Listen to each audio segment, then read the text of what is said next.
A few weeks ago, I finished an amazing game called Metaphor Refantazio. I guess if I could describe it, it's all the gameplay I like about Persona games, with a ridiculously good narrative, amazing art direction and character design, phenomenal music, and just fantasy.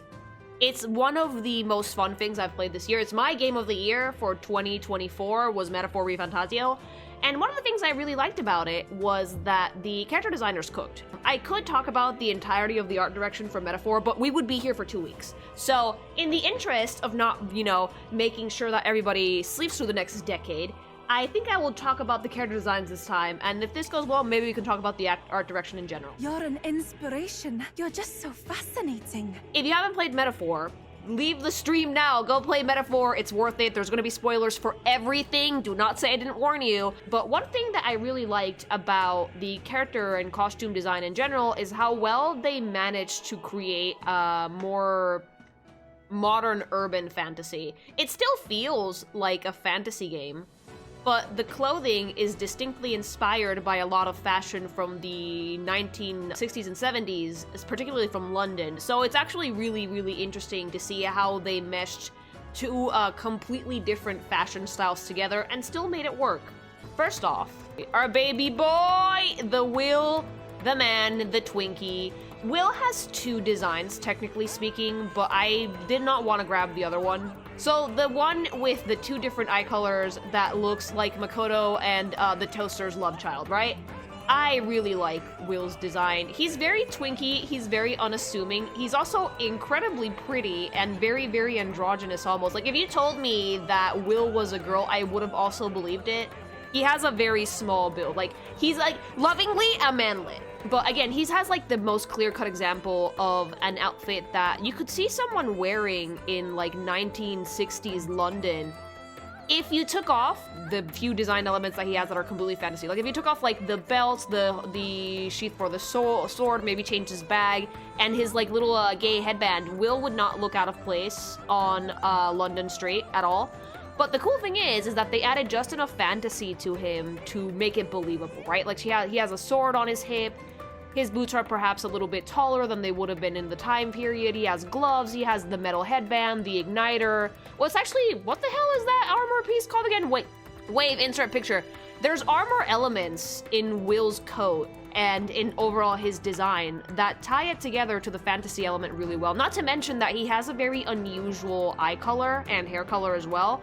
Will, for me, as a protagonist, is very well executed because he stands out. He's an Elda, he's like the only race in Metaphor that doesn't have any weird features.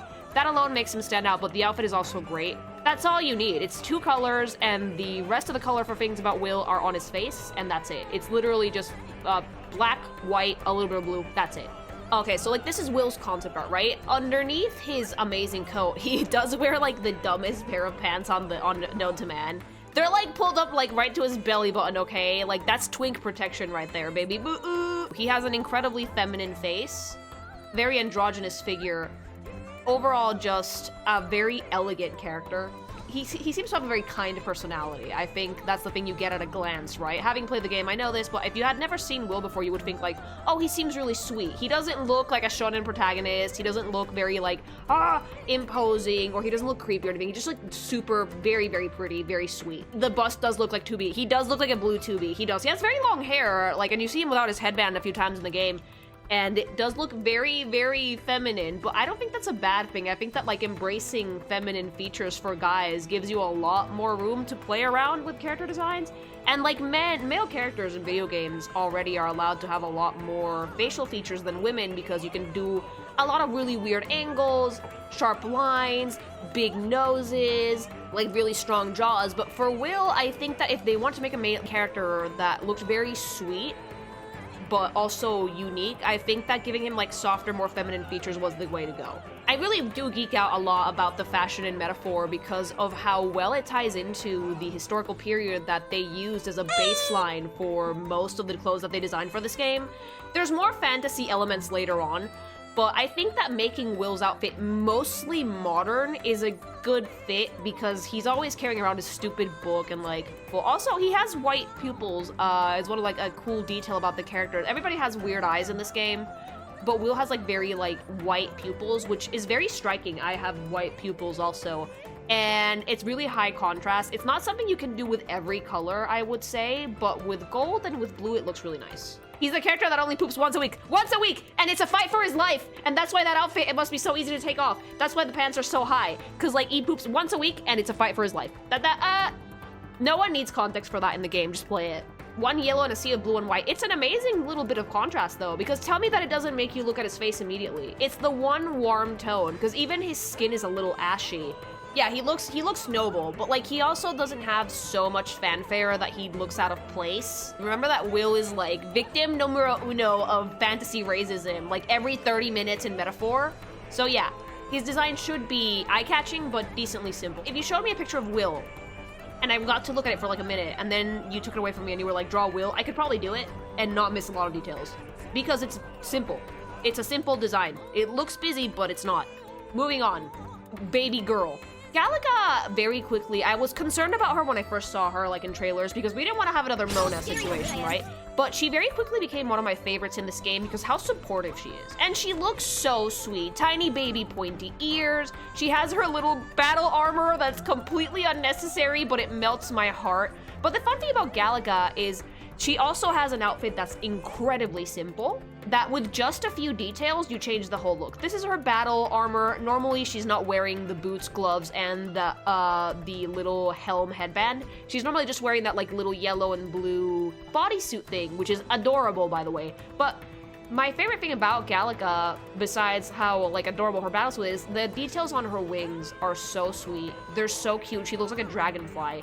So like seeing like an actual little baby fairy that sits on your shoulder and like talks to you and is very supportive, it was like such a nice touch. And I like her wings a lot because they're not fully transparent, which means they're not a pain in the ass to draw. And there's like very tiny little elegant details that look like flowers and little swirls. It just makes it look magical, right? Overall, an adorable design. Also very simple. Gallica's another character that if you gave her to me, I could probably draw her in about 10 minutes and remember most of it. She doesn't fight at all, but like girl is trying. Baby girl is trying, all right? She needs to do her best. I also really like how sweet her face is. Like, she has gigantic eyes, very cute pointy ears. Half of her face is covered by her hair, but like, that just makes her look sweeter. But her clothes are, much like Will's, very simple. It does kind of look like a bodysuit from like the 1960s, 1970s, especially with the color contrast. They used to play a lot with really clashing colors back in the day, and adding those to Gallica's suit works really well. Gallica, unlike Will, has a very colorful color scheme. It's not like monotone. She's mainly warm tones, a lot of yellow. Her hair's like bright orange. It's orange like brown. It's a little bit of an in-between with silver elements here and there, because most of like the thing that's eye-catching about Gallica is the wings, and that's what they want you to look at, is like how iridescent and pretty and like almost borderline insectoid her wings are, but like she's sparkly. Also, she's an icon. This is Gallica's concept. So this is the outfit that Gallica normally wears. It's actually incredibly simple. When I first saw her, I wasn't completely sold. I was like, I don't know about the weird swimsuit thing. But like seeing her in game and seeing the fact that that's like her casual wear really did sell me on it. It's very sweet. She doesn't need any more. Like when you have a character like a fairy, a lot of the times less is more with the clothes because they're already tiny. And if you add a lot of detail to something that tiny, it's gonna get lost in the sauce. So the simpler the patterns, the better. If you're gonna make a character that's like fairy sized, I would advise against doing hyper detailed stuff, which is why the bulk of her detail shows up in her little battle suit. And even then it has incredibly simple shapes. I would say that for a character that's that small, they did execute her details flawlessly. Because from far away, you might not catch the flowers in the bodysuit, but you catch that she's wearing something, right? And that's why also I think they made her have such bright hair color, so you don't miss her. No need for shoes when she can fly. Yeah, that's another cute thing, right? It's like, why doesn't she have shoes? She can fly. She's almost always in the air. Also, feet. I love her feet. They're so cute. She's a really just precious character, and the little, like, hole in the back for her wings. They really thought about the construction of the outfit of like, how would Gallica get dressed? Because if you have wings, like wearing something like a bodysuit, they could have gone full backless, but I like that they just did a little cutout for the wings, and that looked really sweet. It's funny because despite the fact that her talk sprite is the same size as everybody else's, I still equate her to being Whittle, which means that they did a really good job in like making her look cute and tiny and scaling down the size of the character like on screen. So if you look at the sprite, it's like, oh, she's tiny. Yeah, that's a fairy. That's a baby thing. That's like small. Uwu mouth. Her eyes are absolutely fucking gigantic. I think she has the biggest eyes in the cast. Like, I thought it was Eupha, but no, I think that Gallica has the biggest eyes in the cast. And that makes sense, because she's, like, tiny. So they needed her to be super expressive, even in, like, scenes where she might not show up as clearly because she's much smaller than everybody else. Look at her little face! Also, the ears. Pointy ears! I love her so much. She's so cute. I love Gallica. Alright, let's move on to the next cast member. Baby boy! The gay that I always forget about. Whenever, like, I was like, who has already leveled up everything? It was always Strohl. Always Strohl. I really like Strohl. Strohl is not only a bro, but, like, he is, at a glance, the quintessential noble. I never thought he was gonna be stuck up because he has such a pleasant face. Baby girl! Fire Emblem Lord. He would not look out of place in a Fire Emblem game at all. The most popular man in the game. He is. He's more popular than Will, believe it or not. Like, Strohl is more popular than Baby Girl. I like Strohl's look a lot because he has, like, the most old-timey outfit, I think, so far. But at the same time, when he takes off his jacket, it just looks like a normal blouse, right? Great use of color, great coat. Like, this coat is a little bit more 18th century France, I guess, than 1960s London. But it also fits. There is just enough modern and fantasy spread out between the cast and, like, the overall NPCs that all of these outfit choices look very believable. It's not easy to do this. It's not easy to tie together two concepts and marry them so well. But if you pay attention to the details, it is absolutely doable. It just takes some finagling, and I cannot imagine how many iterations of these outfits they went through before they actually found something that fit the aesthetic they wanted. Because his shoes are super modern. His pants and his shoes are super modern. Like, pants like that would not normally exist in a fantasy setting. Like, the only, like, thing that they were, like, full fantasy about was how they're put together, like, the belts and, the construction of the garment. But overall, they're incredibly modern pieces of clothing, except for the coat, which has, like, his coat of arms on the back. Everything about Strohl looks noble, but there is enough modernity in there that I am thinking that they paid attention to this. They didn't want to break aesthetic. Nothing looks out of place. He has the Austin Powers fit. He does! Yeah, I love his horns. Most Climara have, like, really tiny little baby horns. Strohl is no exception. The only one that has, like, giant ones is, like, fucking Louise. Strohl's design is actually really interesting because out of everyone in the cast of, like, your friends, he has the most fantasy details on his outfits by far. He has his coat of arms on the back. He has a lot more color. Like, remember yesterday someone asked me that if they could use more than 4 colors in a character design? And I said, depends. This is what I'm talking about. Strohl has a lot of color in his character, but it's used so sparingly and placed so well that you would never notice. It's not distracting. It's literally just in the back. Look how fucking pretty he is! Tell me Will wouldn't fall for that man in 2 seconds. I love the shoulders on this jacket, right? Because normally, with jackets like that, they would slope downwards, as they normally do. But to make it look more fantasy, to make it look a little bit more like, ooh, schmancy, and a little bit more interesting to look at, and to, like, kind of play on the horns on his profile, they made the shoulders go up. Those are, like, hella shoulder pads, by the way. It's really interesting to see how they play with the shapes with this, because you wouldn't know what to look at the guy, but the composition of his character design is triangular. But the way that he forms that triangle is with his coat and stance. It's someone that's very confident, honestly. And you would know if you play the game, Strohl is usually the first one to speak up about anything, really. The dude can't shut the fuck up. He has a very confident stance, and it kind of shows in just the outfit itself. The thing I like about Strohl's color scheme is, like, how warm and inviting it is. He looks friendly. He looks ridiculously friendly, despite the fact that he's a noble, because he has, like, very soft yellow. He looks like sunshine. Absolute sunshine, baby boy. Sweetie. 1960s inspiration is fitting since this was the decade of a lot of civil rights history, especially in America. Yeah, there's a lot of, like, historical things that Metaphor did with its writing that, like, there's nods to it all throughout the game. It's subtle, but it's a nice catch if you can actually spot it. So, I am counting Grius. Rip in pieces. Father. Dad! F's in chat for Grius! He was in your party very briefly, but his design is also baller. Not just the outfit, the posing, the expression, the features, the hair, everything about this character. Like, again, I know what his vibe is immediately. Instantly, you can tell that it's a soldier with a lot more experience. He fights for justice. He has a cause that he wants to protect. Definitely has seen his fair share of fights. He has dad face, he does. I know what his damage is. And as a character designer, that is like your job. That's the thing you want to do. That should be the thing that you strive for, is that if you look at a character that you designed and people can tell you immediately what their deal is, you succeeded. That's it. You cooked. Our man fucked. Yeah, he does. He was on his second wife, who was also a banger. Oh, he has the cutest daughter, yeah. But unlike Strohl, primarily cold color scheme, does not at all dress like a noble, despite the fact that rogues do have higher status in the game. The armor bits, though. Something I do like about Metaphor is that they don't usually go full armor. They prefer to use armor pieces, which make for more interesting silhouettes. I love me a good suit of armor, I do, but they're so hard to draw. They are. And oftentimes, they can be very hard to move around in, and I think that, like, for character animations, mobility is kind of key. And overall, it fits with the aesthetic of the game if they're not, like, completely emulating old-style armors. Like, Metaphor is like post-apocalyptic. Like, it's apocalyptic to the point that it's circled back around to like another earlier part of human history.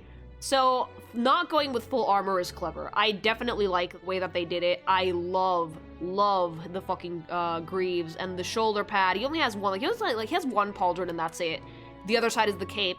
Very interesting take in patterns here. That's a pattern that most soldiers in the game have, but this particular color scheme, you only really see it with Grius, I think. Most soldiers either have like a white armor with like green detailing or like white with yellow. Grius, I think, for me, as far as I can remember, the only one that was wearing like a blue piece of armor. But yeah, Grius was not around for long, but he has the concept art. He's the rogue party member, even if he didn't stick around for a while. Look at him. I think that it's really good to have pieces of concept art like this that just have flat colors, because this makes the animators' jobs much easier. The 3D modelers too. If you hand a 3D model person a fully like rendered piece of concept art and you don't give them this, they will strangle you. They will strangle you because they're not going to know how to fucking model the back, right? And if you add all the shades and all of the patterns right away, it's going to be really, really difficult to pick base colors for things. Especially if you're doing like test animation, so like handing an animator this piece of media is very, very helpful. You will notice underneath the fantasy elements that he seems to be wearing something almost akin to like a 19th century military uniform, which is really interesting because for fantasy, they usually go with like the more crusader type of vibe, robes and like loose pants. That's a military jacket underneath there, and it looks incredibly good. Look at that. The details on the button and stitching are very, very clearly inspired by 19th century military uniforms. Think Napoleon a little bit, except not quite as high ranking. This is a foot soldier. I always say design with a purpose, and design with a purpose, but don't forget your references. Seriously. Oh, look, a dandelion. Must be the last one this season. Baby girl, we're going with the weirdest chick in the cast. I don't care. Hulkenberg, God, she really grew on me. Like, when I first saw her, I was like, I'm not too sure. Like, her design is gorgeous, but at the same time, she's, like, super model skinny. She has, like, no ass. And at first I was like, nah, I don't like that. Why doesn't she have any hips? But, like, the more I saw the silhouette for this character, her silhouette is a cross, dead ass. Like, it's meant to play on the length of her ears, and it's meant to just go right up to the face, because her hair is, like, the brightest color in the whole thing. But I was like, how come she's, like, that skinny? It works much better in 2D, and, like, the 3D model, it looks hilarious. And I think we made jokes about her sliding into toilet seats, like, 50 times. But when you look at her in a 2D render, it makes complete sense why she has the body type that she does. It's because they wanted to play off a very, like, tall, athletic figure. They wanted a shape for the outfit that was like a nail, right? Like a cross, like very, very firm. That's why her outfit is top heavy in terms of design elements. That's another thing you can do, right? It's like you can play with asymmetry from a different angle. Instead of going side to side, you go top to bottom. And when the bottom out half of the outfit is less busy than the top, the eye goes to the top usually. They want you to look at her face. Hulkenberg is similar to Will in the sense that she doesn't have a very saturated color palette. It's like 3 colors and they're very like muted, because the brightest thing about her is her hair, and that's what they want you to focus on. Like, that's her thing, is like the knight with the red tresses, right? And again, you can tell at a glance that Hulkenberg is a knight, that she wants to fight warrior queen fucking. You can't tell that she's super fucking weird at a glance, but you can definitely tell that she's a unique person. She looks like beautiful and can bench press. You probably can, honestly. Hulkenberg is one of the prettiest cast members here. I think that the first girl thing is real, by the way. I see so many people shipping with Hulkenberg. Even though I personally don't see it, I like Eupha. The first girl is real, okay? She has more curves in her concept art, but I think that like having her be very, very like almost curveless in her actual character artwork serves the purpose. The fuzzy ears for elves for Rusanto is a really nice touch, because normally when people see like really long ears, they assume, oh, elf, but they made them fuzzy, which was a nice, unique touch. Again, a very simple patterning and color for concept art, because like usually when you're concepting, you just want to kind of get a feel of the character. Like, I call this color blocking when I'm designing an OC, that I don't want to fully shade a piece, but I want to try out different color combinations. So I'll just fucking brush tool a fucking quick one, even if it's messy, and see kind of what works for me.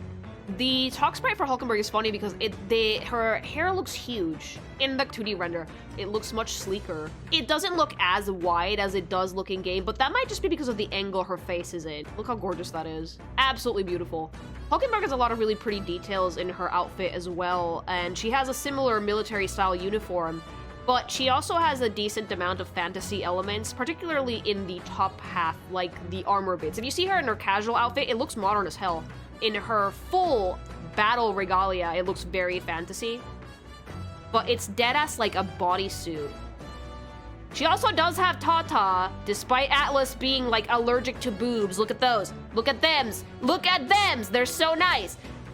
And like little feminine details here and there that do let you know, yes, this is woman. Because a lot of the times people are afraid with like knight characters that are female that they're gonna look like too masculine. I think they did a really good job in making Hulkenberg look incredibly feminine while still getting the point across that she is a fighter. Absolutely. That was the first time I've ever realized you could see her cleavage on the sprite. It really makes you realize how good it is on drawing the focus to her eyes. Yeah, again, it's because of the hair color. When you want to draw attention to a character and you don't want to do it through design elements, color is your friend. You want to know what's your friend? Saturation. Don't overdo it though, you will burn out your retinas. Saturation is a powerful tool to draw the eye, but it's tricky to use because if you use too much of it, it makes your eyes tired. She's absolutely beautiful, and the thing I like also is that I didn't even notice this until the last boss, that every race in this game has unique eyes. Hulkenberg has no pupils. It's just solid blue. It looks like she does because of the lighting, but she doesn't really have pupils. Like most Rusans have like a very, very bright blue eye color with like no pupils. Drop dead gorgeous. But weird. She has a weird face because her eyebrows are covered most of the time. You can't see them because of the bangs. Her eyes aren't droopy, but like they're very heavy on the bottom, like really heavy bottom lashes, very full lips, but a very like pointy nose, right? So she has some unique features here and there. She's not classic anime pretty. Not to mention, her face is actually incredibly long. Under those bangs, there's a 60 head. Look at where her hairline starts. All the way up here, baby. We appreciate the weirdness. We love Hulkenberg. All ears. Yeah, again, if the ears are gigantic, you have to compensate by making the hair volume a little bit bigger. The shoulders are really wide. You have to know how to play with your shapes so things don't look off-putting or disproportionate. Especially if you're doing stuff like fantasy races, keep an eye on character proportions because they can fuck you over. Dad, father, dad. The weird uncle that we all know and love. Neuras has what I like to call the One Piece fit. You could put him in one piece and he would not at all look out of place. Dad that likes to get drunk in the cockpit of the ship and will never let you drive it, though. He has all the things that of someone who used to have status but does not give a shit anymore, right? The coat is undoubtedly super fancy. That is the coat of a noble. But underneath that coat that he's literally just wearing because his shoulders are fucking cold, he's wearing like the most yee-ass tourist dad fit on the planet. The sailor shirt with the fucking tie, the fucking shorts, and like the sandals. God, he looks like an Italian dad on a mission. Also, can we talk about how well they implement the character features with the outfits? A lot of the times, the wings in the... I don't remember what the bird people are called. Wave, insert the name before the chat starts spamming it. The bird people, a lot of them have 2 pairs of wings, right? Not all of them, but you would think that a design element like that would get... Ishkia. Yeah, that one, bird. You think that a design element like that would really get in the way, right? No, the character designers for Metaphor seamlessly integrated the feature into the characters without making them look weird. Like, Neuras' second pair of wings is almost always folded in on themselves in a way that looks very casual, almost like a belt. It's such a great character composition, too. This one's like a rhombus, it's not a triangle. He holds frame, chat. He holds frame, he really does. You can't really see his eyes in this one, but I think his talk sprite does show them. All the bird people have like really narrow noses for the most part. With Neuras, it's such a like cool key character feature that's how he signs his pictures. And like that coat is so wide that I completely understand why it's staying on his shoulders, because it's really, really big. He looks like a mad inventor, because he is. Again, if you can tell what the character's deal is at a glance, are you drinking, Dad, is that boba or is that your liquor? Look how seamlessly they've integrated the wings into the design without making it look too busy or cluttered. Boba liquor? Can you have liquor with boba? I think that you would die. That might be too much for you. His driving juice. Oh my god, what if Neuras drives drunk? I'll take you with me beyond the sky. Dad, no. Completely nautical while also being very goofy. And he's a silly character, he really is. He also has a lot of color, but it's colors from similar families of hues. And it kind of just shows the chaotic nature of the character. Like, you can make a character look very chaotic if you dress them in a way that would not typically make sense. Like, normally, Neuras, an outfit like that, you would wear long pants. You would wear, like, closed shoes. You would have, like, maybe your sailor hat. But with Neuras, they decided to, like, lean in, embrace the chaos, and give him, like, dad sandals and shorts. Trust me, lad, I fly this beauty better than some of the old jockey juice. What? I love Neuras. It's one of those characters that, like, I never got tired of looking at him because his outfit baffled me every time I saw him, but at the same time, I love it. Good night, sweet prince.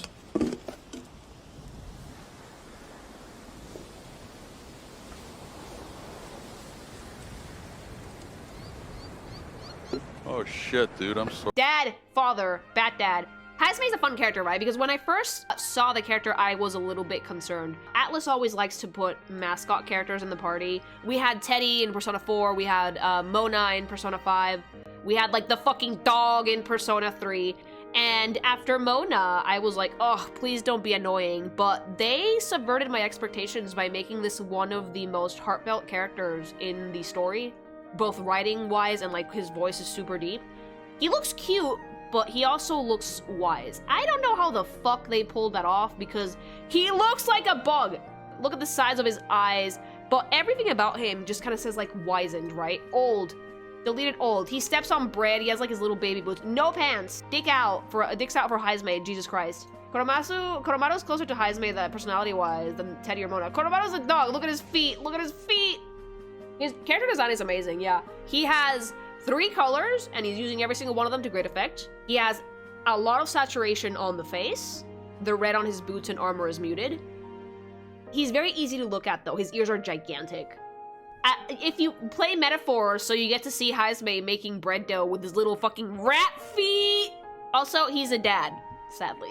But that's the thing about it, right? The character designers did such a good job that you don't see him and think, haha, goofy mascot character. You see him and think, oh shit, it's gonna cut me to ribbons. He looks serious, which is not an easy feat to pull off with this like silly of a creature concept, a bat thing. I can't believe that came from like a person.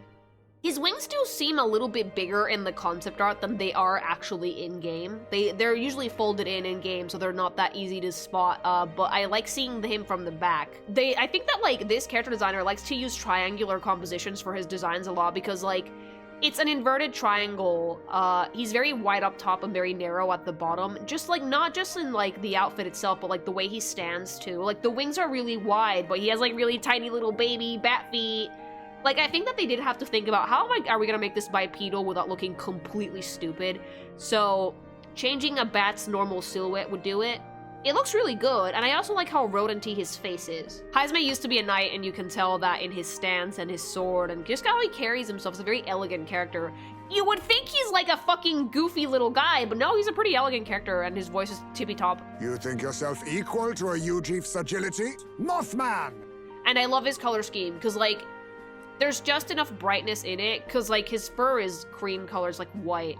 But his eyes are so bright that I just can't stop looking at them big old eyeballs. You would expect a bat character normally to be, like, black in terms of fur, but I like that they went with a white bat, with, like, an albino bat. It's definitely a unique take on a bat-like creature. I like it a lot.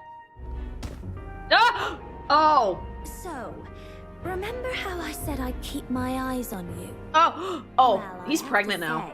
Baby girl! If it wasn't for Eupha, the creature, Junah, creature, gets the fucking award for my favorite character in Metaphor Refantazio. Look at her! 50 head!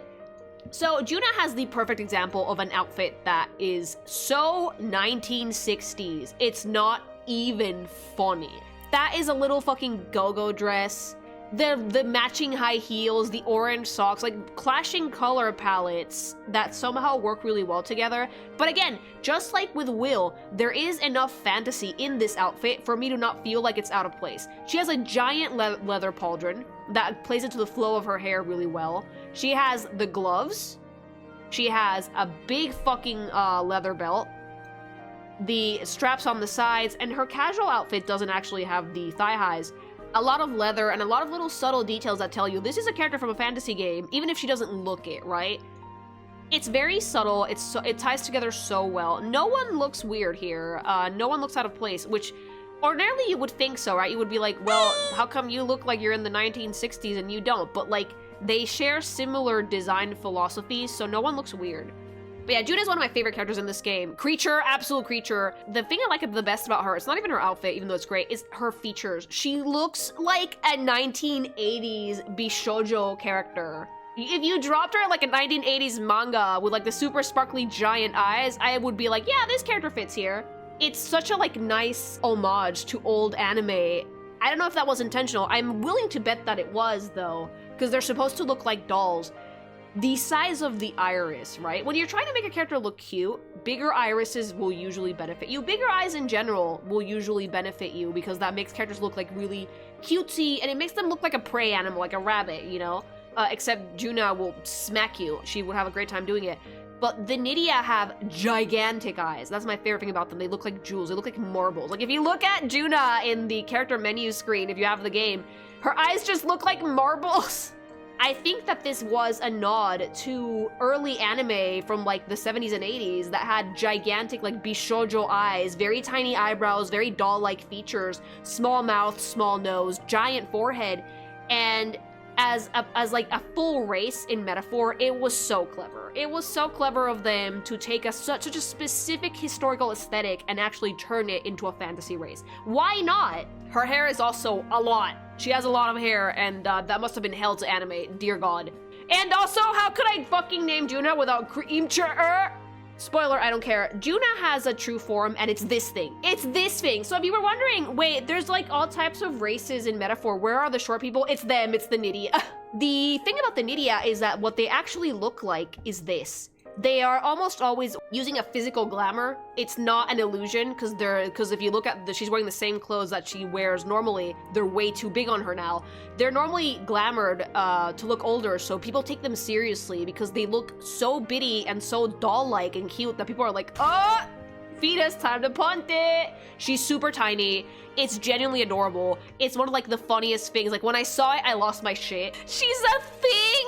Like, oh, Junah does deserve the triangle though. Like the creature is getting the triangle because I love her. Like, baby girl, I love Junah so much. And as soon as I saw the creature, I was like, what is that? Yeah, it's kind of a shame we didn't get to see any other Nydia like this except for Junah because it was like explaining the tribe's backstory a little bit. But I needed to give the creature Junah an honorable mention because it's so cute. It's so precious. Junah, again, one of my favorites in this cast because she has such a strong aesthetic from the get-go that even without any like clothing, it's impossible for me to forget where she's from because it has such a strong sense of aesthetic. And again, from the look of the character, you know, diva, and that's it. That's all you need to know. The character designer cooked. Small, but we'll cut you. And obviously, the person that dethroned Junah as my favorite. Oh, that's so... Ah! Must be Eupha has a phenomenal design. All the Mustari have helmets, although she doesn't usually wear it. But the thing I like about them is the third eye. Every race has something unique to them, and like the closer you get to like a human, the lower on the social status you are. And then Mustari just have like the third eye. It's super cute.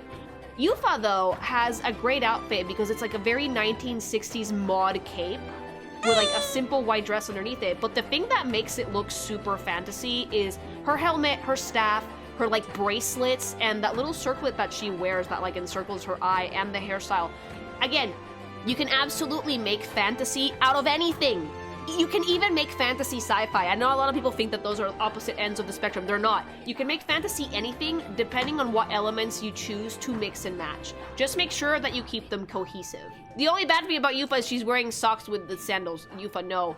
A very bright pop of color only in her legs. Everything else is very like muted, desaturated, and very pretty. Yeah, she's the summoner class. She's like super cute too. Have you ever seen her without the robe? Yeah, the casual outfits have her without the giant robe. So this is what like she looks like without the robe. I can't get a picture of the full dress, but usually, again, I need to show off her face because of how much I love the third eye. That thing doesn't blink. Without the third eye, she would have 5 ed. I think that like the way her bangs and the circlet are cut are meant to encircle that eye. Like, if you guys squint a little bit, the shape for like her little crown thingy and her bangs make the eye shape on her forehead without having an eye in it. Which again, really nice play in shapes. But like Eupha's very soft, so she doesn't have any hard lines in her face, in her outfit, in her hair. Everything is soft. It has a really nice flow to it. Like she looks nurturing and sweet and adorable. Because she is adorable. She's literally the cutest character in this game, and I will fight anybody that doesn't like Eupha because, like, oh my god, I love her. And that's the thing, right? A lot of these designs are pretty easy on the eyes. I never once felt like, oh god, that's too much when looking at a character in Metaphor Refantazio because they were just that well put together. No! Oh my god, what if it's a sacred ponder? Ah! Brilliant. Ah! Obened material. Basilio grew on me as the game went on. Like, the first time I saw Basilio, I was like, oh, okay, just like dog person, right? But then he started talking and I was sold. You serious? Mothman! The accent is everything. Basilio has a pretty strong design character-wise. He has like the same style of jacket as Strohl, but unlike Strohl, who has like way more noble details on the jacket that make it look a little bit more pompous, his is a lot more casual. He's also wearing like the most 70s outfit under that jacket in the universe. He has bell bottoms and like pointed fucking steel-toed boots. Like, Basilio, sweetie, no. And again, an incredibly muted color scheme because his eyes are the brightest thing in the character, is like bright red. And yeah, super 70s outfit, but a lot of good fantasy details because it's not quite a 70s outfit. If you look closely at it, there's like a slit in the bell bottoms. He has like a belt that's very unusual. The jacket is more fantasy because it looks a little bit more old-fashioned. He has like the necktie thing. Drawing them with the weapons also really helps sell the aesthetic. Like the giant fuck-all axe, like holy shit, Basilio. He looks like he's gonna beat the shit out of you. But that's the funny thing, right? Like he does. But tell me that you can't see underneath that he has a fucking heart of gold. Like his stance is very open, it's very casual, even if his expression is a little bit stern. I did not realize how green his shirt was. Yeah, like he has a green shirt, but it's a very desaturated green. Most of the outfits in Metaphor aren't that bright. They tend to prefer more muted color schemes, which it kind of helps with the tone of the game, because the tone of the game is pretty dark, so sometimes you need to make sure that you match the writing to the character designs. I think every time you should. But again, the brightest part of Basilio is his eyes. They're like bright red. Everything else is super muted. Little baby dog ears! He's like the most aggressively 70s character in his terms of his outfit out of everyone in the cast, and I am obsessed with it. I am. Like, I think that they could not have picked a better time period to base the clothes on if they tried. I think a lot of people were probably thinking like, oh, fantasy, they're gonna go with like Victorian fashion. No, going with like 1960s was such a clever touch because it has a lot of really unique silhouettes that they could play with. And I do wonder like what the talk was like when they were doing initial concept work for this game. I don't know how it works with video games, but usually you build your world around the aesthetic of like your main character. So like your main character kind of sets the vibe visually. They probably had like an idea of what they wanted to do, and then they like designed Will and they were like, okay, let's go with that. I'm not sure about how it works with games, but usually that's how I do it. You can definitely tell that Will was the one they designed first though, because he's also very aggressively like 1960s. But Basilio is the most 70s character in this cast, and he rocks it. It looks so good. Like, yeah, he's an incredibly interesting character. It's probably one of my favorite ones in the cast, too. Like, out of the boys, I was with Strohl up until I got Basilio, and then I was like, oh, shit, husband material. He's so sweet. Yeah, Basilio's a really good character. I genuinely like him. But, like, the entire party's great. There's so many, like, good things about every single character in Metaphor. Minecraft! My name is Steve! Chicken drop. This is Bardon. He has a very similar armor to Hulkenberg because Hulkenberg is a knight also, so like obviously they have like matching elements. Again, it's stuff that you see in a bunch of different characters that makes this feel like a cohesive fantasy as opposed to just like, oh, stereotypical. But they were playing with more modern shapes for costume design for this, which I think was a nice touch. And like Bardon's cool because again, primarily cool color scheme, similar silhouette as Hulkenberg on the top. Like the bottom of his outfit does look different. This is just the talk sprite.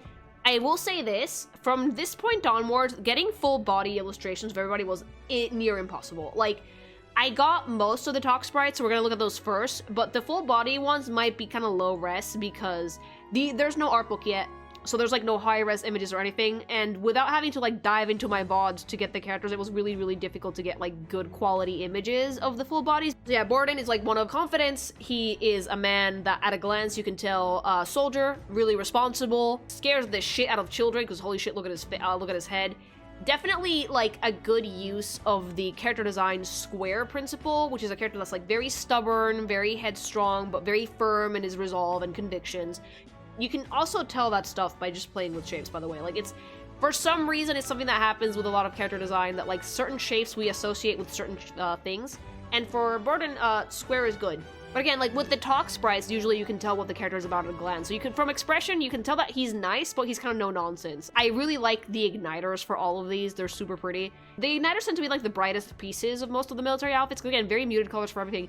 He doesn't have a very, like, bright hair color or skin color. He almost looks ashy, but he also doesn't look intimidating or mean in the slightest, which I really like. But like if you look at him in game, he has a very stereotypical like commander soldier outfit with some fantasy flair, which I love. This one has a brighter color. This was like some of the brighter looking characters in Metaphor because most of them are very muted. This is a very like an olivey green.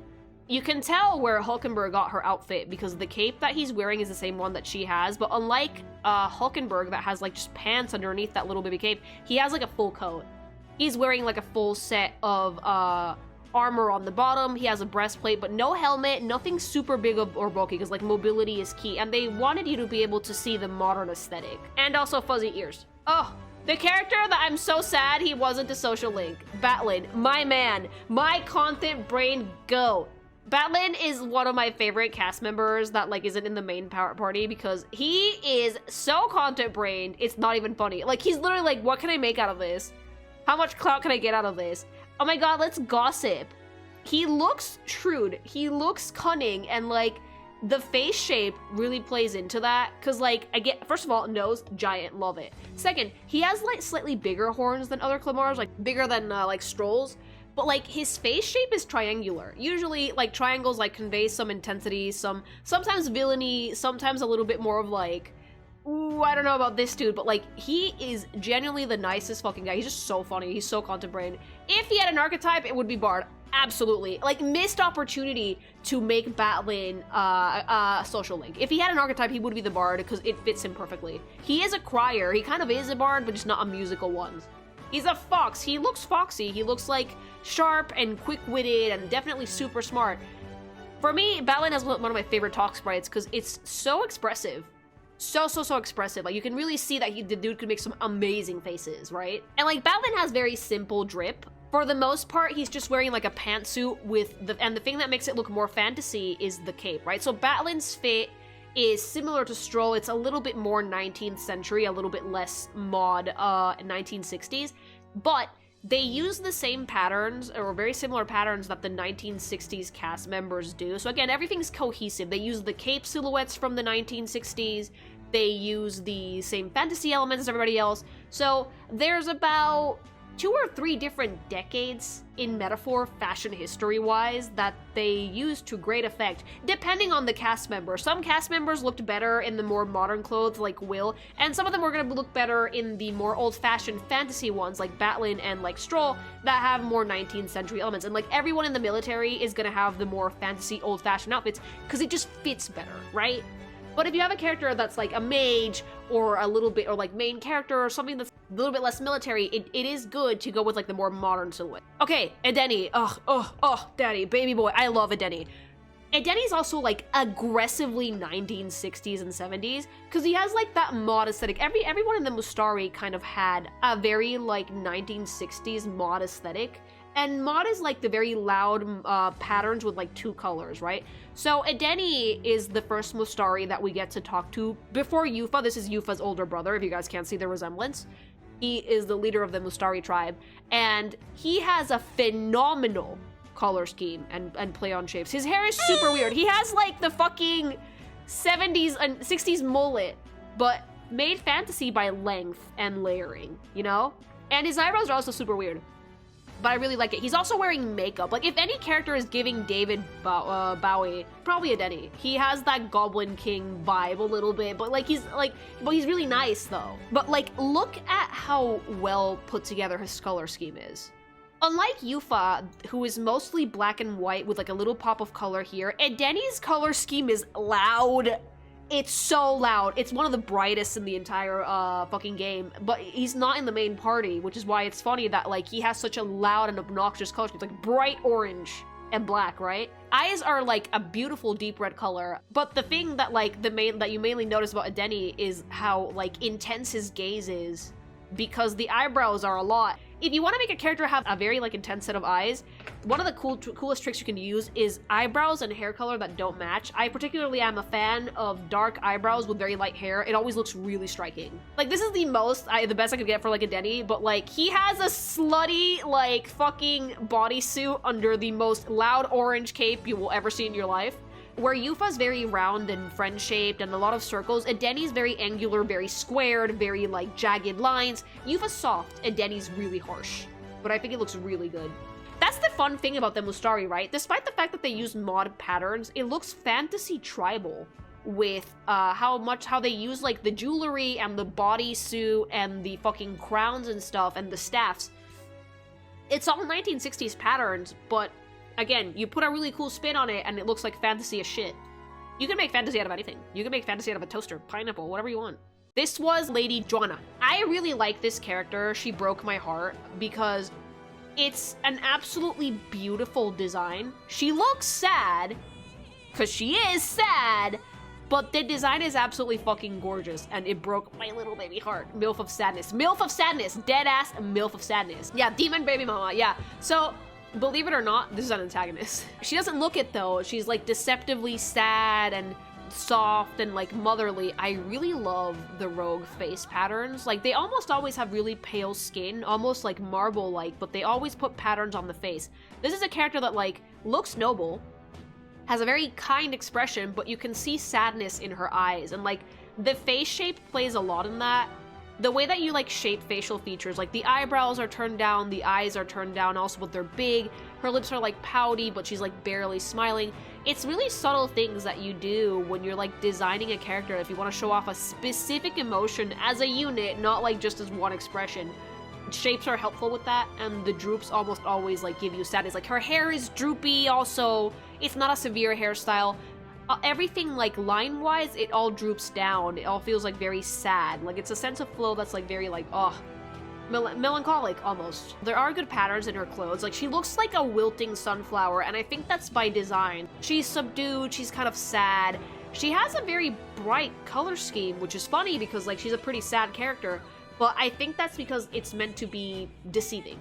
Definitely. She's one of my favorite character designs in this game for the NPCs, because of how like deceptively well put together the character is. It's like, oh, it's just a noble woman that's like very refined and elegant and pretty and demure, but if you know, you know. I don't remember your name, but you fucking died, and it was funny.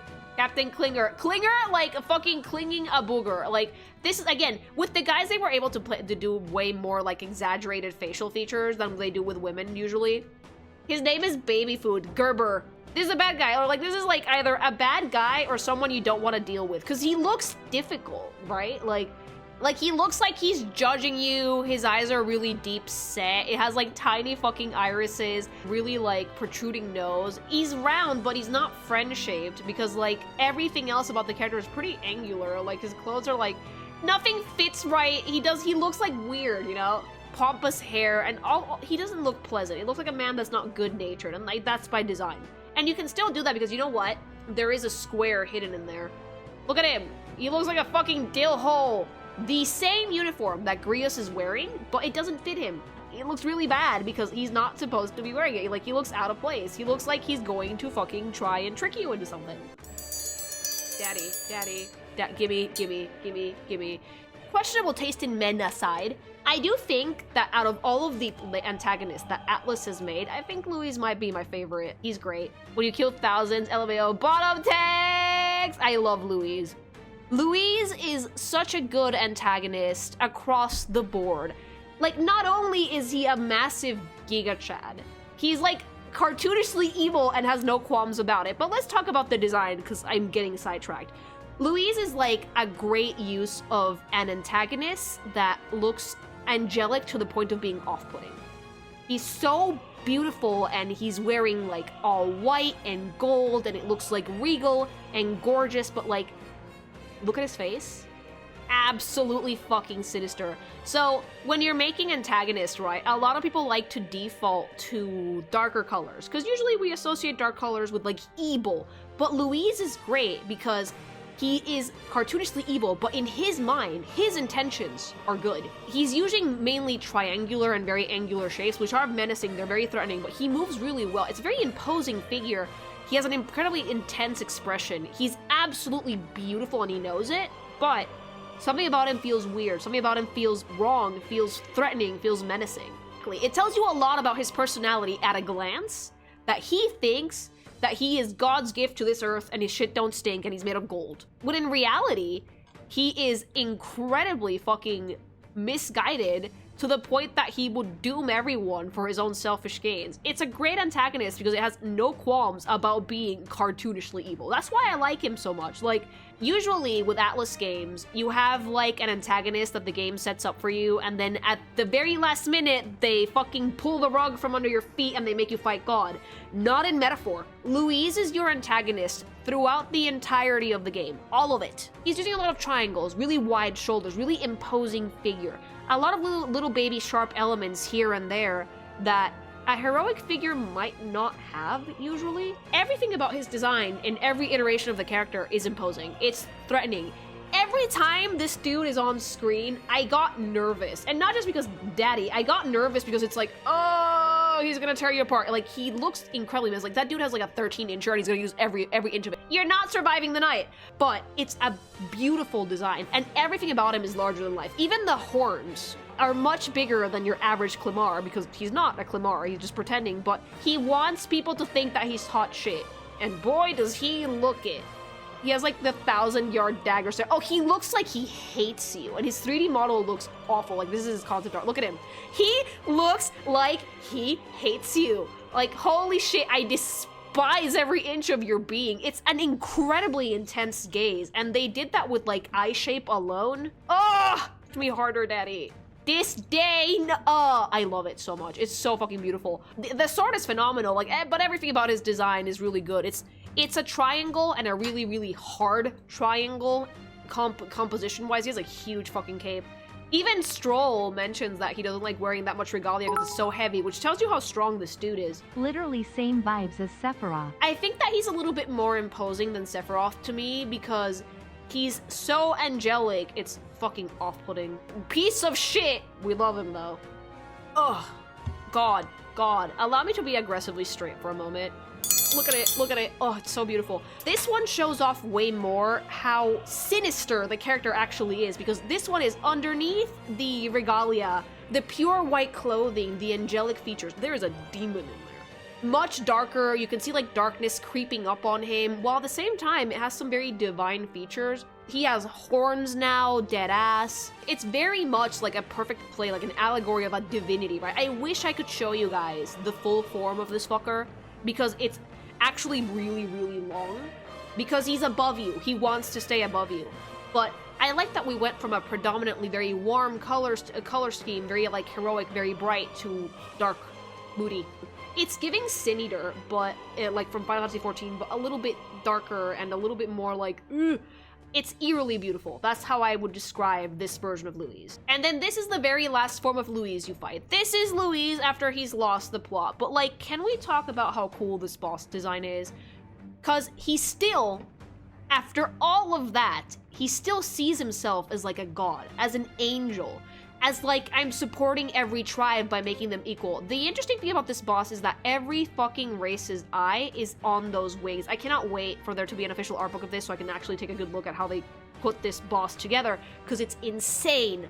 He still thinks he's angelic, he still thinks he's divine, but there's something so twisted about this, and so like, that when I first saw this, I had to like take a minute to like, I had to jump right into the fight, obviously, but I was also like, holy shit, that's an amazing design. He was like the devil with 3 faces, which is something that shows up in Dante's Inferno. He is an angel with like, what? How many pairs? Like 4 pairs of wings, like a fucking Giga Seraphim. Like, there's a lot of really cool symbolism from Catholicism and from a lot of different cultures in Metaphor, Refantazio, and I think that Louise is the perfect, like, allegory of the devil, right? An incredibly beautiful creature, but cunning, deceptive, cruel, and very self-absorbed. It's an amazing character through the entirety of the game, mind you, not just the boss, and he persevered the entire time. This was the guy we had to basically gank.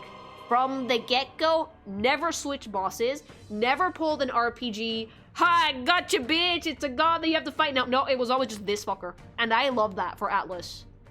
I love that so much. Mother! So I had like the debate for the longest time with like hubby of, is she a fox or is she a cat? I think she's a cat.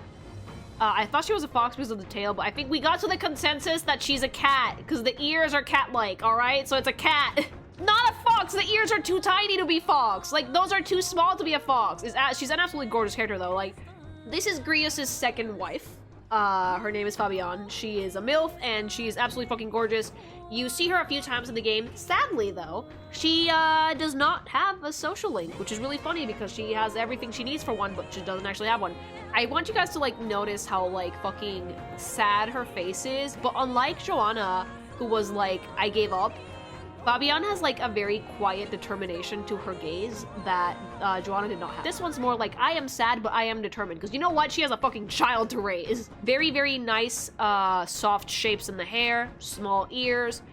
All in all, it's very easy on the eyes. It's very easy to follow. The eyes are bright, but they're not overly so. Most Parapas have really, really bright eyes, but like Fabiana's like just yellow. Her outfit though is fucking great because she's wearing like the milfiest dress on the planet with like a really big bow on the tail. And the thing that makes it really fantasy is all of the lace detailing on the sleeves. Not to mention she has like bright green tights and boots, right? Which look really nice. And again, she fits the aesthetic of the rest of the cast while still not having armor or other fantasy accessories. Like, they just do little subtle things with the patterning and the fact that she's like an animal person. I stand corrected, she looks so much like a cat. Doesn't she? It's a cat! Chat, it's a cat with like a fluffy tail. It's not a fox. I really like that half of her face isn't shown either. It just makes her look like alluring and mysterious. Her full name literally means Fabienne Arctic Fox. Who cares? I say cat. My word is law. Where's my... Oh, my gavel was all the way over there. Anyway, my word is law. Baby girl. Okay, so most Atlus games have at least like one child character that's like a social link. I would fucking move heaven and earth for this child. I love her so much. She's so cute. She is generally the cutest thing in this game. She's cuter than Gallica. I don't care. And she is so round and so cute and so soft and like pink and they really nailed it with this character because like I look at her and I see pure thing that I must protect at all costs, and that's kind of what the game wants you to think too. Like the game wants you to want to protect and encourage Maria, and they do a great job of doing it. She's a half-breed. She's like half Grius, half her mom, which is like one of the bird people. So she has like one little baby pair of wings that wiggle when she's happy, which are super cute. But the cool thing about her is that she has a predominantly very soft color scheme. You would think that it's bright because you see pink and you're like, oh god, it's like, no, it's actually not super hard to look at. She has a lot of color, but like it's colors that they look good because of the use of repetition, right? And there's a lot of patterns there too, but everything kind of ties in together. It's not easy to make patchwork quilt stuff like this, but since it's like an aesthetic in itself, I can see why they decided to go with this, because they wanted it to look very whimsical and innocent and sweet, and they really did nail it with Maria.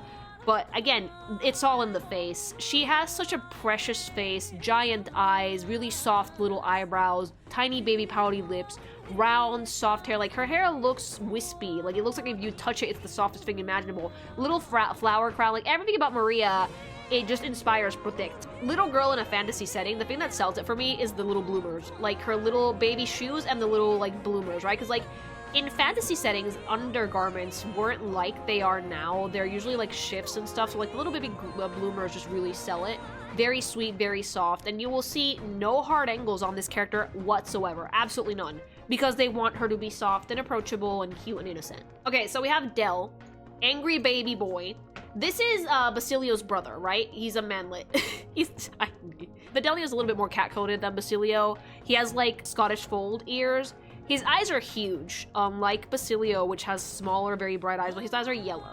He's very tsundere, yeah. Like, he doesn't look approachable. He looks like he would bite your ankles. And he's older, yeah, he's older. He looks older because his face is a little bit more stern, but, like, he looks like an ankle biter, and he has no patience for you. Not even a little bit. Right up until the end, he has no patience for you. But he still, like, comes around eventually. Del is also, like, aggressively 90s, 60s, 70s coded. He barely has fantasy elements. Barely. Like, he is deadass in, like, a suit for most of the game. The thing that makes him look more like a fantasy character is the fact that, A, animal ears, and B, he's around people that have a similar sense of style. Like, Will has a similar outfit, so he doesn't look super out of place anyway. He doesn't stand out as much, but he still fits. It's still cohesive. Giantspoiler.com.org. I love this design. So, More For Me has, like, a very similar silhouette to Hulkenberg, but different, because it's a lot more gothic. He has shiny, he looks more refined. He has shiny fabric. There's, like, no regalia. He's, like, very elegant, right? He has, like, his little, like, beret. It looks artistic. He looks like a moody writer. Also cat. Also cat thing, baby, which Junah kept the cat. Fun fact. This is the protag's dad, deadass, but, like, a weird younger version. So pretty, so mysterious, so, like, sad looking, but it's a great silhouette because it's very similar in shape to Hulkenberg, but it's not as severe. He's, like, way more droopy, way softer, way more, like, smooth. Like, you can definitely tell that this dude is an intellectual at a glance because of how he carries himself.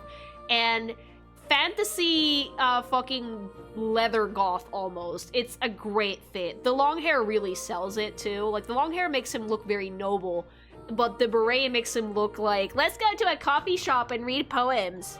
Look at that. Look at how beautiful his face is.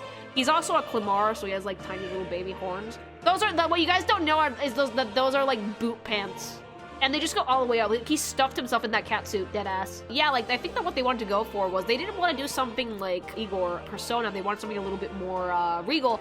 But I definitely really like what they did with Moore as a character. He was very helpful, but I won't lie, there was a moment in this beginning of the game that I was like, ooh, I don't trust you, maybe bad guy, because he looks morally gray. He doesn't look like a completely good guy or a completely bad guy. Like, he could have gone either way. At first, I thought that this was going to be the god that I was going to have to fight in the end, but thankfully, Metaphor proved me wrong in the best way possible, and it also made me, like, regret being like, oh yeah, like, Will should bone that one. No, don't, they're related. I didn't actually catch the twist until the very, like, near the end of the game, so they did a really good job subverting expectations for your guide character.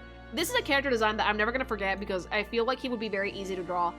Like, it's just like his little cape and his boot pants, and that's it. And he also has, like, a little gay orb triangle thing that he rides.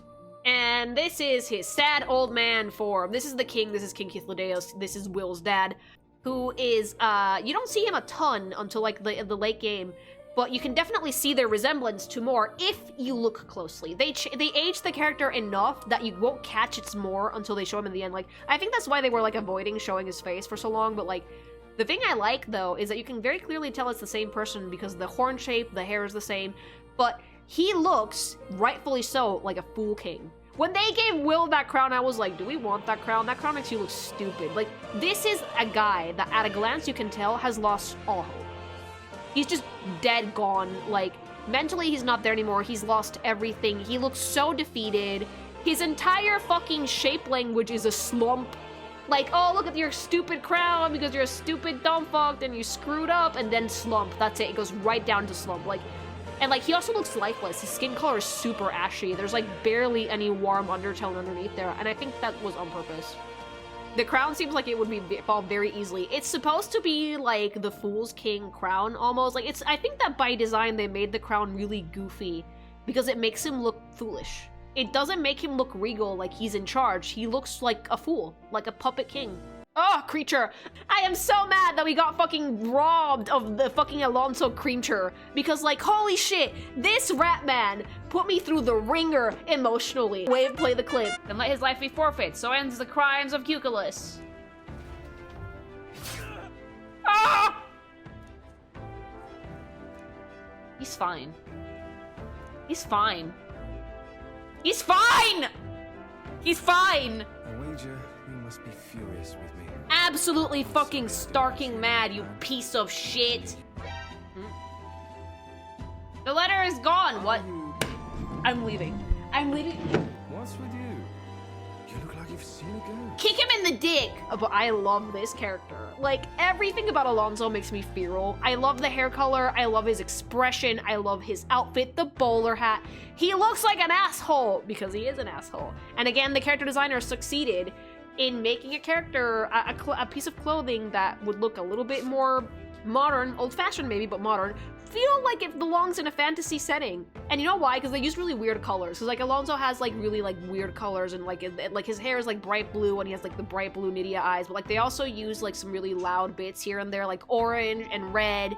Colors that you think wouldn't really go that well together, like as a unit, but they do work. It looks really nice. The thing that makes him look like a con artist, I think for me, it's like the expression in the hat, like the little bowler hat that makes him look like a right fucking dick. And again, like you sell the fantasy aesthetic by just adding little elements to the clothing that you would not expect to see, like the pleats in the front of the coat, the red buttons, the gloves, the like little very old-fashioned necktie with a jacket that's more modern and a more modern suit, the bowler hat. It's just like how you play with the elements that kind of ties it all together. And even though, again, he doesn't have like armor or weapons, he still looks like he belongs in the metaphor world because of the way that he's dressed. Mother. Okay, yeah, no, Brigitte is definitely one of my favorites. Like, so like Grius was our rogue party member, but I consider Brigitte an extension because you talk to her a lot. She is one of the best social links in the game, and she gives you the best archetype, my favorite archetype, the thing that lets you literally throw critical attacks with money. And in later game, dude, you can grind. Beautiful color scheme. One of my favorite things is a character with a really dark skin tone, but with really light hair. It almost always looks amazing because of contrast. She also has a phenomenal outfit, one of the more fantasy ones, I think, in the series, while still retaining very modern silhouettes, but she uses a lot of, like, straight lines and very angular shapes to kind of, like, show off a more, like, delicate fantasy vibe, you know? The shapes that are under her eyes are also present in points in her jacket. In the back of her jacket has like those patterns. Her hairstyle is really severe. Like, she looks like a very no-nonsense character, and you would not be wrong. She has one of the stronger fantasy silhouettes in the female cast because of how they put together the patterns for her outfit. Look at her. Absolutely gorgeous. Again, there's barely any color on Brigitte except for like the bright pop of blue of the back of her jacket, which makes her look very regal. It's an outfit that, like, if I saw it on a runway, on a fashion show here, like, on your fucking human planet, I would be like, yeah, that looks really cool, but for a fantasy character, it fits really well, too. And they used a lot of really cool patterns for that. It's patterns that you will see repeated on a lot of different characters in the series. Like, Batlin also had a lot of those straight lines. Rella does, too. A lot of the people in Sanctism have patterns like that as well. And it just kind of, like, ties it together. Very cohesive, very pretty. Mom! I love Catherina. I made my avatar for Metaphor Catherina because I saw her and I was like, that is a dream in pink, mama. She has one of my favorite outfits because despite the fact that it is pretty asymmetrical, I think that they tied it together really well. She is also one of the more classic fantasy characters in this game. She's not wearing a ton of conventionally modern outfits. The most modern thing about her is like her sports bra under her armor and the baby short shorts. But like, she's wearing a breastplate. She has like a big fucking medallion tying her cape together. She has like the headband thing. Her undies are like partly metal. We got Basilio instead of her. Like, it makes sense, but at the same time it makes me kind of sad because I really like Catherina's look. It's absolutely beautiful. She also has one of the brighter color schemes for social links you can get. In general, like, she doesn't just have a pop of color. She's like bubblegum pink. It's great with really bright eyes, but like it fits her personality because you're like, she's very like spunky and sassy and she tries to kick your ass like 3 times. It's great. Does this count as bikini armor? Technically, yes. Yeah, I would count that as bikini armor, but it's very well designed bikini armor. It's like, it doesn't look like impractical practical bikini armor, if that makes sense. It just looks cool. Those must ride up like hell. It's a thong. She also kind of looks like she belongs in the circus in the best way possible. Fun fact, those actually are the same pair of boots, just one of them is unbuttoned. The costume designers for Metaphor really thought the garments through construction-wise, which a lot of people tend to overlook that. Of how would this piece of clothing be put together, right? If you really think about how a piece of clothing is put together, it will help with your design, because that way you can deconstruct it comfortably. I hope that they break convention and bring her back as a party member from a faraway land for a Metaphor 2. I hope so too, because she was a great character, a bit of a wasted potential though, because she had so much good shit going for her, and they just like, oh, gay. So Zorba actually has 2 looks. You start out meeting him like this. Tell me that this isn't like goth boyfriend. You can tell he's an antagonist immediately. Look at that. Gay, gay, delete it, gay. He's very pretty, and then he speaks and it's like... Whoa. I love his color scheme though, because when you normally think of a villainous character, this is it. This is the color scheme. It's black and purple and like pale skin. Louise, as an antagonist, it works for me because it's a complete like flip over the head of what like a villain normally looks like. But Zorba is like very like stereotypically villainous. It's also like giving like late 70s glam, like rock star, like I am shirtless and it's everybody's problem. He is a Scottish man, aggressively Scottish man. He is also a half-breed. He is half Climar, half Mustari. Giant horn, but only one. Like a mesh tank top, like with fucking thorns all over the sleeves. And the thorn pattern comes up with him a lot. It's on his horns also, and you can see it in his like boss fight later. Very angular, very dark and broody, and like glamorous, but at the same time, you're an asshole. So this is what Zorba looks like later on in the game. He does have a boss fight where he becomes like half a monster. The thorns come back in the monster form because they go into his hair, but the horn is much bigger, the eye is open, and this is a character that went from like, hi gay to, oh, menacing gay. Oh, okay. Oh, hi, hello, could you not? This is what he looks like mid-boss fight. His hair is insane, his eye is bloodshot, he has like veins coming out of it everywhere. It's like half a monster, it's super menacing. The design is like very jagged and the sense of flow is chaotic because like it's definitely an oh shit moment when you meet this character because it's meant to be off-putting, it's meant to be chaotic, it's meant to be like ah because you're fighting this dude and he's just yelling at you. Also teeth. Case in point though, it definitely fits the aesthetic of the monsters in Metaphor, while at the same time being distinctly a like humanoid character. A very, very good design, a very, very good antagonist. Not as like beautiful and like, oh, as Louise, but like that's on purpose. Okay, so we're gonna go on to the other NPCs now. This is Loveless. This is another Parapus, similar to Basilio, but with much bigger ears. Again, the Parapus had a very 1970s aesthetic. This is like very love child, very hippie, very pretty. This dude is a giant drunk, by the way. Does he look like he is? No. Beautiful color scheme. Very muted, but like still very colorful, pretty. It kind of like had like the, you know, flower child vibes of the 1970s, but if you looked at the full thing, you would see a decent amount of fantasy elements in there as well. Super hippie, right? But like he also fights with like a harpoon. He has like his belt, his shirt is like wide open, super long tail too. All in all, a very decent character. Great use of like the 70s patterns on the shirt, but like nowhere else. Only the shirt is super loud, and I think that's great. Smarty! It's like a rat in overalls, chat. It's so adorable! Yeah, Lena is the cutest. From a glance, she looks like an engineer. It's a fit that would not be out of place next to Neuras, but at the same time, it's like girlier. It's super cute. She has like her little red scarf around the neck with like the igniter at the throat, like the big eyelashes, the cute little tufts of hair. Like, you didn't see it, but she's a boss fight in the arena. Oh shit. This is what she looks like, literally Tinkatong coded. It's like, it's a very simple outfit, just like Heismay had a really simple outfit, but unlike Heismay, she does have pants. It's feminine through like the color and shapes of like the necktie. It's very cutesy. Like this is a character that like, you can't really tell it's a girl, but they don't do the Disney thing where they like give the girl rabbit like simulated boobs. They just make the clothes a little bit more feminine and they make sure that the face is more feminine, if that makes sense. She's delightful. I love her. Oh, beautiful. This man got hit with like the hardest roast in the game. If I might ask, I've been wondering for some time, but what about you is actually beautiful?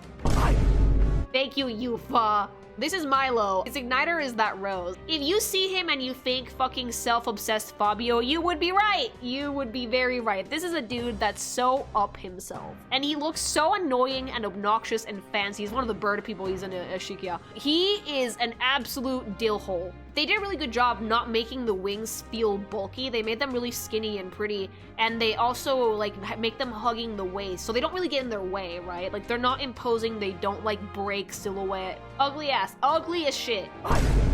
But great color scheme and really good design overall. More modern jacket too. He dresses like a slut. Forden. Okay, this is one of the antagonists of Metaphor Refantazio. He's not as strong a presence as Louise, but he is bad guy, and you can tell he's bad guy because expression, and he has a lot of really like jagged angles. Like his staff is a triangle. There's a lot of really like simple but precise repetition on his outfit that he looks intimidating, and he looks like a hard ass, obviously. Kill Evil Pope. Yeah, you can tell he's Evil Pope at a glance, right?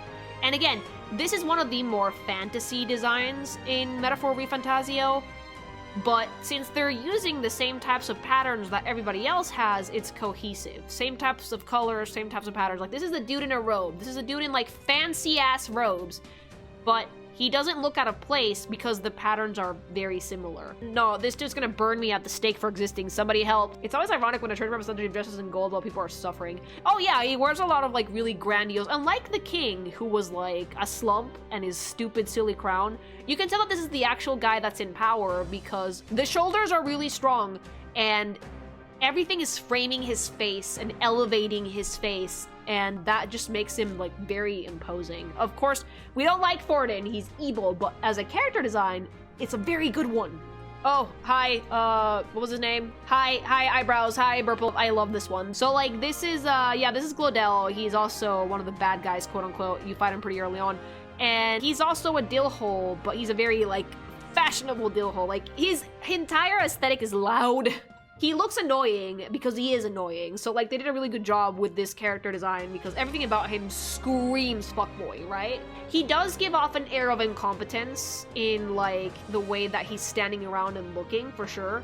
Fat fucking loser, loser baby, loser. But it's a great design because it's loud and annoying, and he looks like an underling that doesn't know his place. And like, I mean, do I need to say more? Nothing says loser like a purple leopard print. Ah! Okay, this is like the one ugly character by design, and you know what? It's a good design because it's ugly as fuck in Metaphor. This is like the only time you see a Nydia that isn't a beautiful creature. Because like, what the fuck is that? What is that? Get it out of my sight. Like, again, designed with a purpose. They wanted this dude to look fugly. They did that on purpose. And like, his clothes don't fit him right, but he still has like fucking fancy fur collar and shit. Like, yeah, this one was supposed to look like out of place and weird. The penguin. Yeah, actually, he does look like the penguin. I'm really feeling it. I don't even remember your name. You were Klinger, I think. They can have really big horns. That's why Luis's fake-ass horns didn't look super out of place. This one is one of the more unassuming designs. This is more classic fantasy. This is a little bit more generic fantasy. It's still like a good design, mind you. It still has the same patterns as everybody else, but it's a little bit more unassuming. His whole thing is that he hates taxes. Yep. He looks pretty unassuming, I'm not gonna lie. It's not a very strong design, but it doesn't need to be because this is NPC. NPCs don't need to be as striking as the main cast. The only thing you have to worry about, though, is making it cohesive, and this one is cohesive. It's a little bit more leaning towards fantasy, but the same patterns as everybody else, same use of straight lines, same use of silhouette. Oh, this bitch. Yeah, no, gigantic shoulders, big eyebrows. All of their Rousant guys look like they had, like, lipstick. Like, this one is a great design because this is the dude that would be, like, the military leader. That's what he wants, but, like, he's so annoying and, like, you talk to him and it's like, oh, okay. Yeah, this one's racist. This one's like, only the elf people will reign supreme, and he got booed off stage immediately.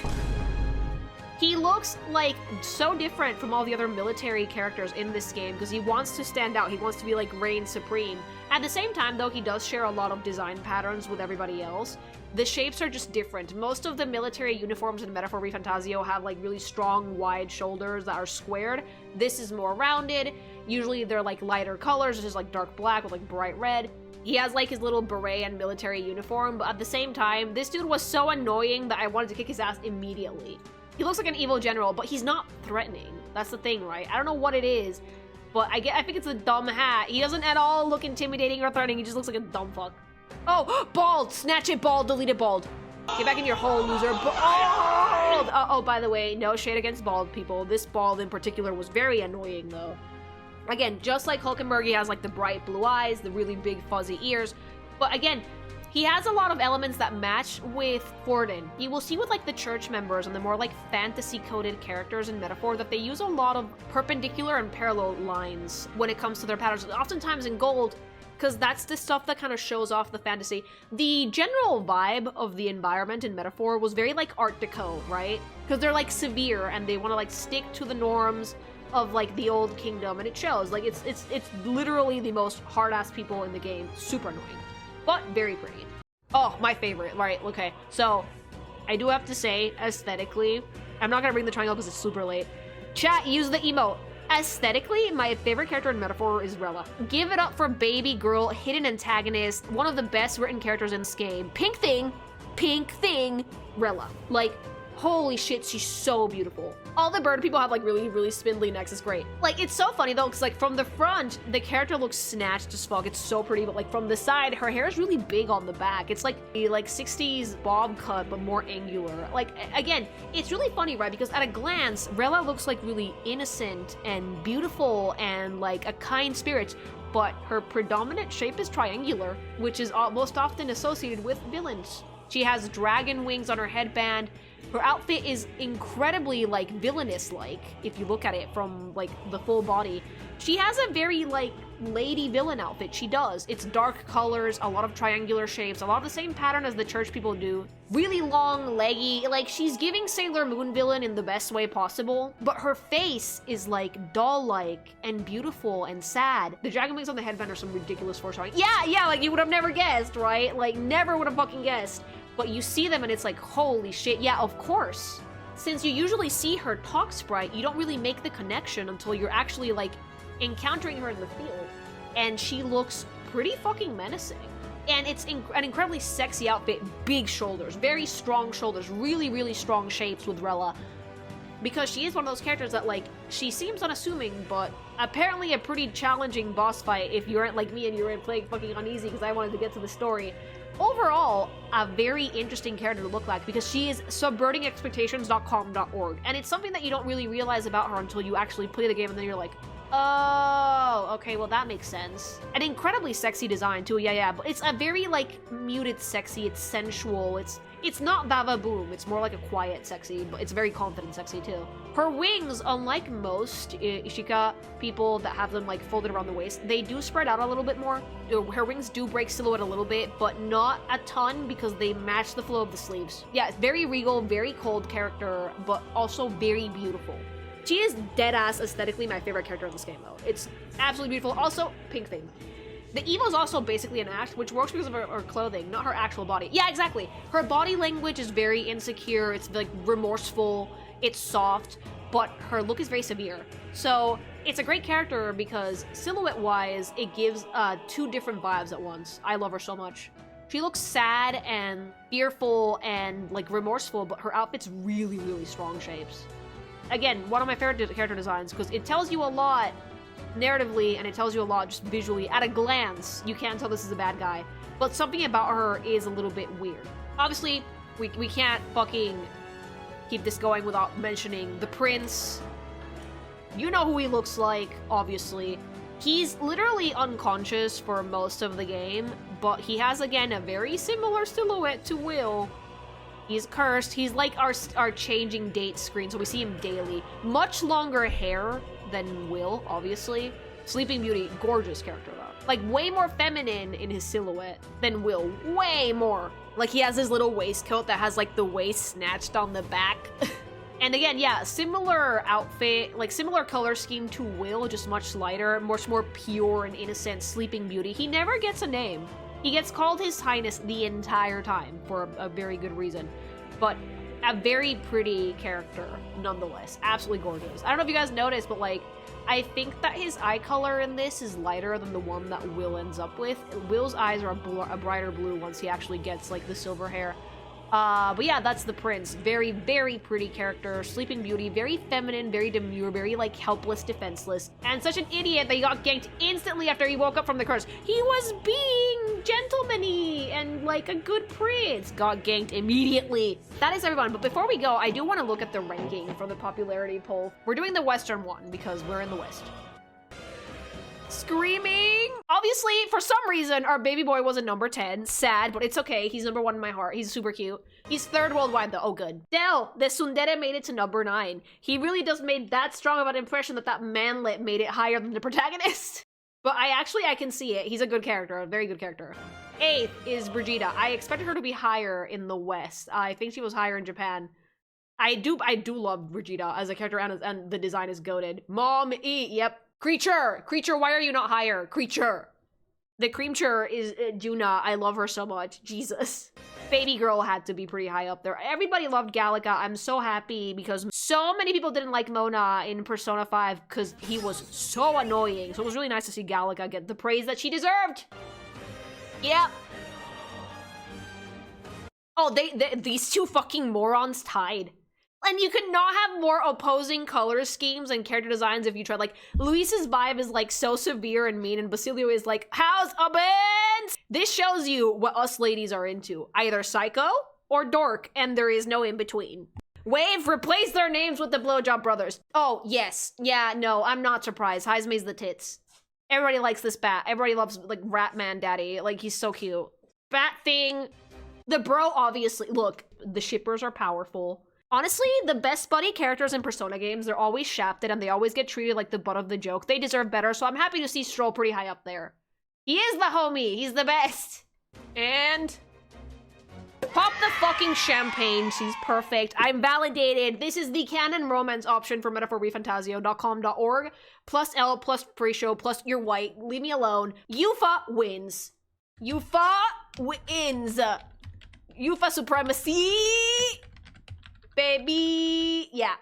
Only time I comment on like a tweet and it's like an official Atlus one. Baby.